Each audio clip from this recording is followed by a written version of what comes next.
Hi, Jamie. Hello. You look very lovely tonight. Thank you. I also look lovely, you're right. That's nice of you to say.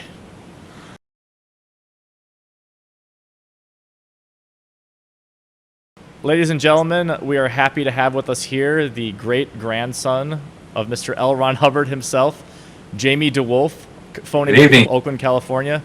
And Jamie, welcome to the Encyclopedia Show. Thank you very much. Very happy to be here. Good. Happiness. I guess we should start at the beginning. What is your personal history with Scientology? L. Ron Hubbard is my great-grandfather on my mother's side, and my grandfather was L. Ron Hubbard Jr., and then his first child was my mom. And then I was her first child. So I was the oldest of the grandkids of the L. Ron Hubbard clan. And I never met L. Ron Hubbard. He was in hiding by the time I was born. He had been running from many governments on a cruise ship, for most of the 70s. And then when he hit ground in the 80s, he actually went quickly into hiding. And he was in hiding for almost about 10 years, where he finally actually died in secret. And my grandfather, L. Ron Hubbard Jr., was a top-ranking member of the church, the CULTS, whatever you like to call it. I'll probably flip back and forth in this entire interview. And it was actually a character based off him in The Master, where it's his son, and he's like saying, he actually says to Joaquin Phoenix's character, like, have you ever thought that maybe he's just making all this up? That was pretty much my grandfather. That's what he was. But he was a high-ranking member of the church for a while, and then he actually left in the early 50s. And then he actually kept quiet about the cult for years. And then as he neared the end of his life, he decided to kind of go all out and declare war against his father and basically reveal everything he knew about him and say that he was a con man and a liar and a fraud. And then Scientology hunted him and went to war with him for pretty much the rest of his life. And the first time I spoke out against him was in the year 2000. I performed a long performance poem called Judas' Son, which was just a big, crazy, rambly, long, incoherent piece. Just tried everything and anything I knew about it. And someone uploaded it online, and within a week of it being uploaded, Scientologists were at my house. They've been hunting me down. They have private investigators after me.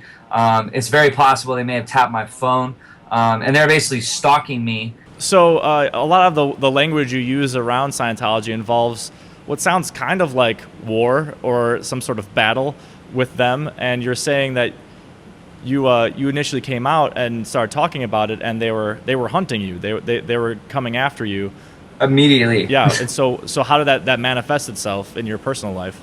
They, from what I understand, is that immediately once it was released, that there are people asking around me on various cafes and various bars in my small town. They went to my baby mama's house, and we had actually just recently separated. And they had tracked down my address somehow and then told her with a cover story that they were actually poets doing a show with me. And they had this whole cover story lie. And she was very confused by the whole thing, but she actually directed him towards where I was staying at the moment, which was my mom's up the street. And when they showed up there, they gave my brother the same story. And it was a guy and a girl, both dressed in basically business suits.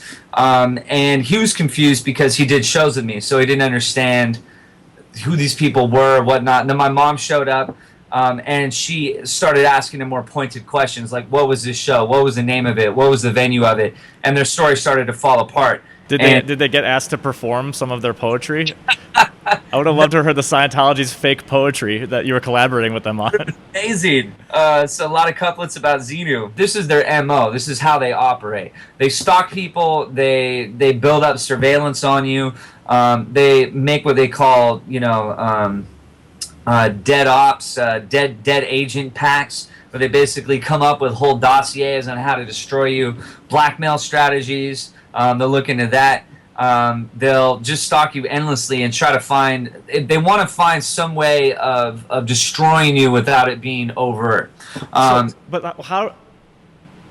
First of all, how do they destroy you? And then, what is their interest in controlling people so much? Why invest so much time and energy in sort of this lockdown in people's behaviors? A lot of it is crushing the opposition. A lot of it was based through L. Ron's psyche period, where he basically wanted to destroy his opposition from within in a way that Scientology wasn't left holding the smoking gun. Mm-hmm. So some of it is by overt threats.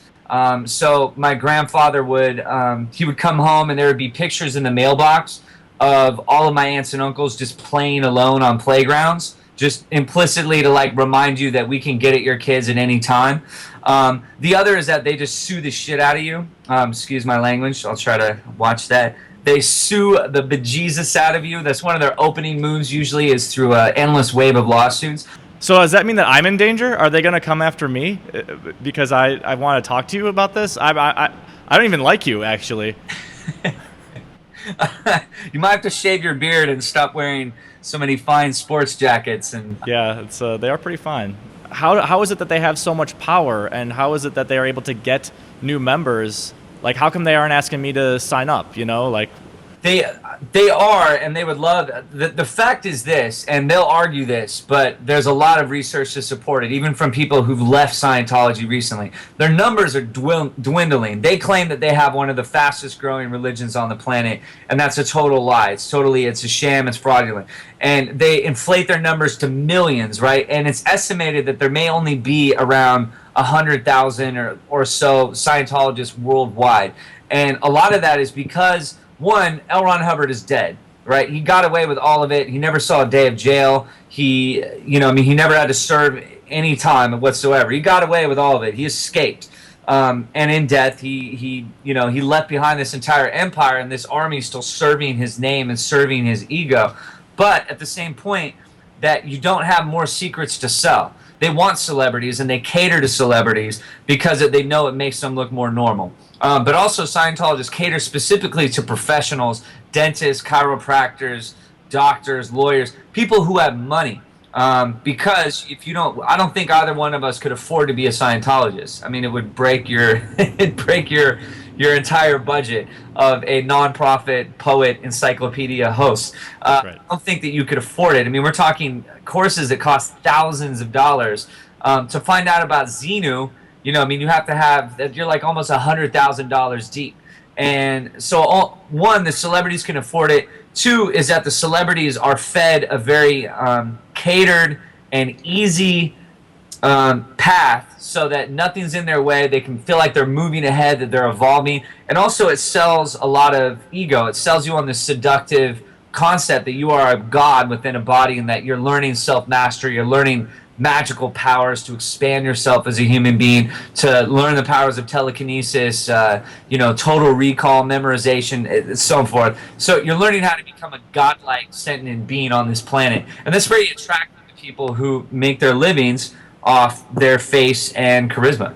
What makes it last this long, and how does a religion turn the corner? Like, when do they? Because I mean, many religions have this sort of like origin writer who's like, this is the way the universe actually works, and then eventually they turn the corner and it becomes, written law.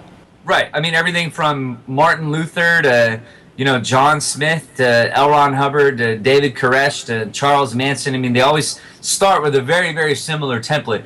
And I think really the main distinction is time. But I also grew up Baptist Christian. And the majority of this country is convinced and will argue with scientists that there was a talking snake and a magical fruit and a little boat that had two of every animal, including every descendant of any animal possible, except the dinosaurs. But everything from every leech to every praying mantis to giraffes to hippopotamus, and they're on a little ship for 40 days and 40 nights, that every Sunday you enact cannibalistic rites, you drink blood and eat flesh. You ask children to do this, to get on your knees and to accept flesh and to drink blood of a man that has been tortured and murdered by the state.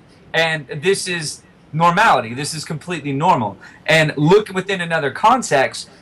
If I was to suggest that there was a society where you ask children to drink blood and eat flesh every Sunday, you could accuse that of sounding satanic. At the show here, we try to look at all sides of an issue. And have you ever found through the church that someone was legitimately bettered? Like, through Scientology, they they were saved? I would say not in the long run. I say that with any religion, that the moment that you start looking at yourself and you commit to self-betterment, whether it's a diet or an exercise plan, that there's going to be a lot of positives that come with it. And I think that it's the same for when a prison inmate decides to become religious, that you dedicate yourself to a path of betterment. And I think that can be argued for any religion. What are some of the funniest or weirdest things you've ever heard reported from a Scientologist or from a former Scientologist? Dear God. I mean, one, you have to sign a billion-year contract. A billion-year contract. When you join the Sea Org, which is in some ways like the Knights of Scientology, they're like the hardcore elite. And back in the day, they were the inner circle that was around L. Ron. When you signed up for it, you had to sign a billion-year contract. And the idea was that as soon as you died, whenever you died, that you had to grab another flesh shell, jump back in it, and get right back to work. And that you were so committed, you would do this for a billion years. That's scary. What have you ever witnessed someone make up a story from their past lives? Have you ever seen someone say I've met a lot of ex-members, and they told me about all the victories that they have. They would call them wins. Wins. Wins, yeah. Make sure my bunny ears are like up. the Cubs, yeah. They call them wins, and that they'll talk about when they were a race car driver in an alien arena that had a flaming car crash, and that's why that they're scared of fire in this life. They'll talk about when they were a peasant on some long begone planet, you know what I mean, and they had to farm fields of blue translucent flowers. I mean, anything and everything you can think of. Did you ever once in a very dark time when you're really depressed or maybe super drunk or high, did you ever sit down and be like, I'm gonna try to go through OT1, I'm gonna try to figure out how it is someone can become a Scientologist. I'm gonna give them a fair shot at convincing me that this is real. I tried to read Dianetics, and it was like listening to a college student on acid. Yeah, that's it's making me rethink my life choices, and I could probably stand to I got big ideas. I got lots of plans. I could talk about aliens, have a giraffe-based religion. People haven't talked about giraffes like that before. I think it's time. Churches. I could talk about. Actually, this is my creation myth. So you have Noah's Ark, right? And they have the two animals, Yeah. My religion starts with a transgendered giraffe who was not allowed on because he didn't fit into your world, man. And so we accept all kinds of the third kind of animal who is not allowed on the Ark. And then what they don't explain is that what happened in the week after they got off the Ark. Wouldn't that have been the biggest massacre of mankind? The second that they stepped down, the lion's been staring at the deer. He's been staring at this gazelle for 40 days. And then finally when they get off, I mean, was there a grace period? Was it tag where you get the count of 20? You know what I mean? I bet there's a bunch of animals that we've never heard of because they were eradicated in that moment. Unicorns are the first to go. Yeah, they're the first to go. They're too beautiful. They couldn't stay. They just took their graceful, sweet time getting off the boat, and just every hyena and lion just ripped out chunks of the unicorns. First to go. But it gave the gazelles and the hippos and all the deer of the world and the squirrels, it gave them a head start. So you do have to give a little bit of praise to the martyrdom that the unicorns have given the world. To the mighty unicorn, our savior, let us drink of his blood every Sunday. Every Sunday. His unicorn blood. That's how I keep myself fueled. Me and Voldemort. Jamie DeWolf, thank you so much for speaking with us today about your grandfather, about unicorns, about your great-grandfather, about horribleness and wonderfulness. And I look forward to reading about your assassination in the newspaper tomorrow. Thank you. If I died in a car accident, it was not an accident. Thank you all very much. Thanks for watching, and do some research for yourself.